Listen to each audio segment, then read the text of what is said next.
बीबी और गुलाम गुरुदत्त की ऐसी पहली फिल्म थी जिसकी शूटिंग शुरू होने से पहले ही पूरी पटकथा तैयार कर ली गई थी।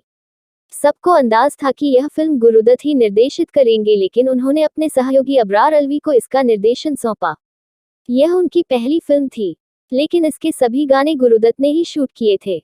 बाद में इसका कारण उनकी बहन ललिता लाजमी ने बताया था कि गुरुदत्त उन दिनों अपनी निजी जिंदगी में बहुत तनाव से गुजर रहे थे। अबरार अलवी से पहले उन्होंने सत्येन बोस या नितिन बोस से भी यह फिल्म निर्देशित करवाने के बारे में सोचा था।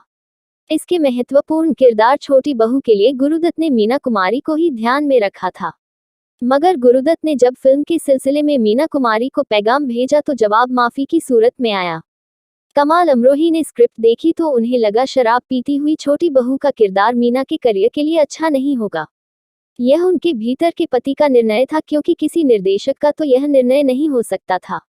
खैर, हुआ यह कि उन्होंने स्क्रिप्ट पढ़कर यह कहकर वापस कर दी कि मीना कुमारी इतनी व्यस्त हैं कि उनके लिए अभी कोई फिल्म साइन करना मुमकिन ही नहीं है।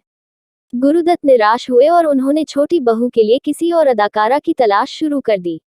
इस सिलसिले में लंदन में रहने वाली छाया आर्य को मुंबई बुलाया गया।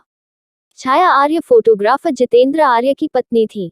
दोनों लंदन में रहते थे, लेकिन गुरुदत्त ने दोनों को मुंबई आने के लिए मना लिया।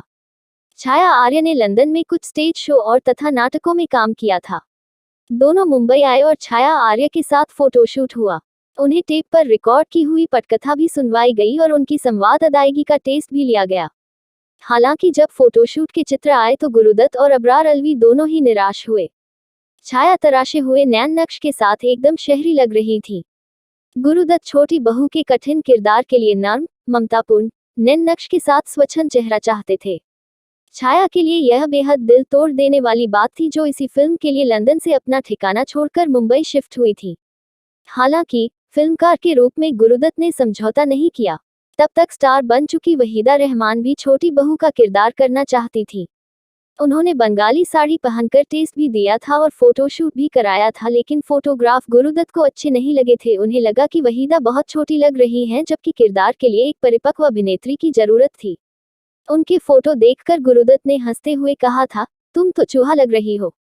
इसके बाद नरगिस से भी बात की गई, मगर वे भी तब तक फिल्मों को अलविदा कहने का मन बना चुकी थी।